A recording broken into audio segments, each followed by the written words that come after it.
This is Tim Morrow with the San Antonio Zoo. Now, Tim, I want to talk to you about your presentation that you're going to be doing here at the TEA Summit. Sure. What are you going to be covering? I'm really going to be talking about the importance of storytelling, and that goes across all divisions of your operation, from your internal cultural discussions about your vision to how you're presenting yourself to guests and how you present yourself to the overall community. So it's really a discussion about how you tell your own story. Okay, and the San Antonio Zoo, I think, is a good example of a zoo being an important part of a community.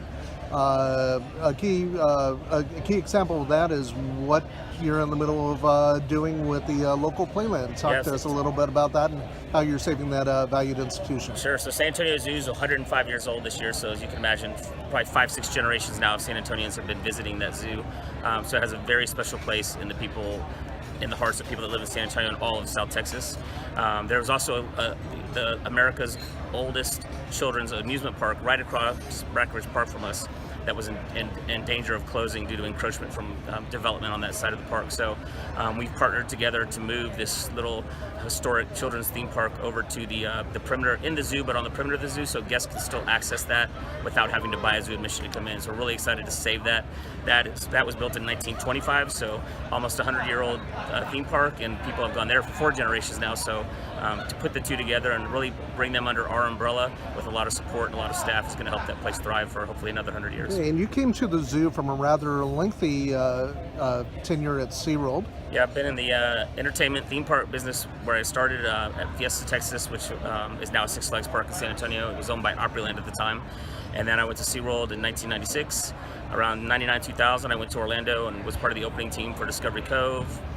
Got to come back to Texas, and then I did a wide variety of different departments I was responsible for during that time. And then the last 2 big things I did at that park was design and open Aquatica San Antonio, and then be the design team lead on the Discovery Point. And what did you learn from the theme park world that you've applied to the zoo world? Really a lot. It's one of those things where you didn't realize how much you learned until you left and went somewhere else. So I was blessed to have a lot of opportunities at SeaWorld to run different departments. I mean, everything from front gate to landscaping to PR to communications to concerts, and when I had Aquatica, the food service and the merchandise and the animal care teams and all those. So I got this wide variety of experience that when you bring it to the zoo, it is running a business at some level. So it's we're a nonprofit, but we work like a business.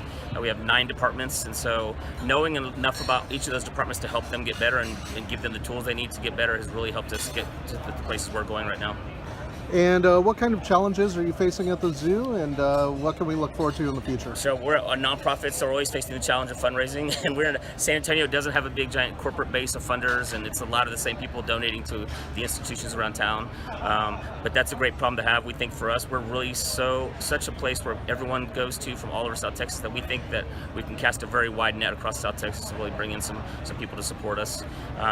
We've just wrapped up a master plan that was done by PJV, and we're doing a feasibility study on fundraising for that right now. So once we get that, we'll start launching phases of our master plan. We're really excited to grow. We have some property we have never used before for guest space.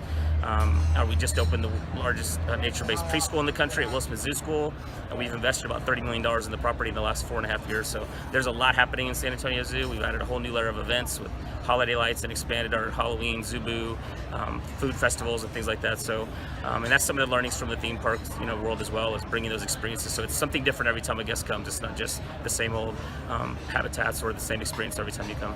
All right, Tim Morrow with the San Antonio Zoo. Thanks so much.